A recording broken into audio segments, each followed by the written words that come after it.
The Adventures of Tom Sawyer by Mark Twain.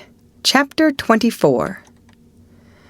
Tom was a glittering hero once more, the pet of the old, the envy of the young. His name even went into immortal print, for the village paper magnified him. There were some that believed he would be president, yet if he escaped hanging.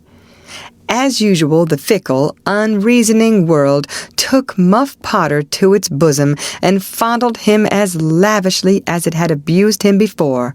But that sort of conduct is to the world's credit. Therefore, it is not well to find fault with it. Tom's days were days of splendor and exultation to him, but his nights were seasons of horror.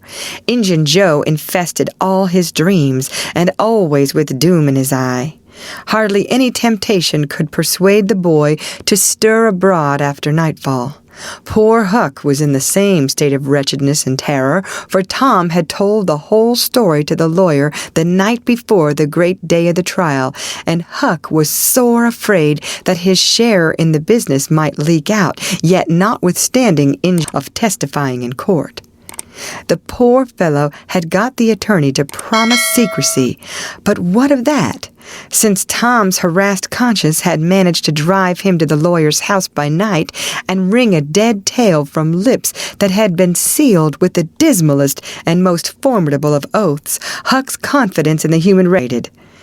Daily, Muff Potter's gratitude made Tom glad he had spoken, but nightly he wished he had sealed up his tongue.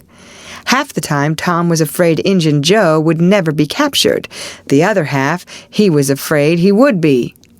He felt sure he never could draw a safe breath again until that man was dead and he had seen the corpse.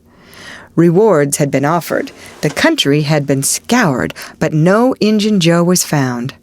One of those omniscient and awe-inspiring marvels, a detective, came up from St. Louis, moused around, shook his head, looked wise, and made that sort of astounding success which members of that craft usually achieve. That is to say, he found a clue. But you can't hang a clue for murder, and so after that detective had got through and gone home, Tom felt just as insecure as he was before.